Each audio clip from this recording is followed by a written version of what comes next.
ভারতের বিপক্ষে ভরাডুবির পর পিসিবি চেয়ারম্যান মহসিন নাকভিকে ধুয়ে দিলেন শোয়েব আখতার। টেলিভিশন অনুষ্ঠানে সরাসরি আক্রমণ করে সাবেক এই গতিতারকা বলেন, যে ব্যক্তি ক্রিকেট বোঝেন না তিনি বোর্ডের চেয়ারম্যান। এভাবে দল এগোবে কিভাবে? পরিকল্পনা নেই, বিনিয়োগ নেই, দীর্ঘমেয়াদী কোনো ভাবনা নেই, ফল তো এমন হবেই।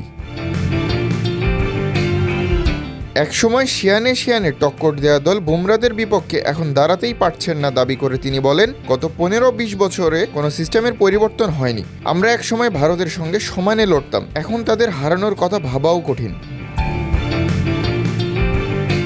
অনুষ্ঠানে বাবর আজমের সাম্প্রতিক ফর্মের সমালোচনা করে শোয়েব আরও বলেন, একজন খেলোয়াড়কে সুপারস্টার বানানো হয়েছে যে ম্যাচ জেতাতে পারে না। অযোগ্য লোকদের গুরুত্বপূর্ণ পদে বসানোই সবচেয়ে বড় অপরাধ।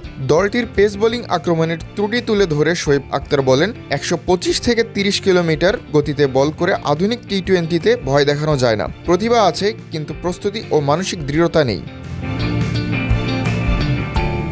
ম্যাচে পাকিস্তান টস জিতে ফিল্ডিং নিলেও ভারত নির্ধারিত 20 ওভারে তোলে 175 রান। ওপেনার ঈশান কিষান 40 বলে 77 রানের ঝড়ো ইনিংস খেলেন। অধিনায়ক সূর্যকুমার যাদব করেন 32 রান। রান তাড়া করতে নেমে পাকিস্তান শুরুতেই চাপে পড়ে। প্রথম 2 ওভারেই 3 উইকেট হারিয়ে ফেলে তারা। নিয়মিত বিরতিতে উইকেট হারিয়ে 18 ওভারে 114 রানে অল আউট হয় দলটি। ভারতের নিয়ন্ত্রিত বোলিং আক্রমণের সামনে দাঁড়াতেই পারেনি পাকিস্তানের ব্যাটিং লাইন আপ।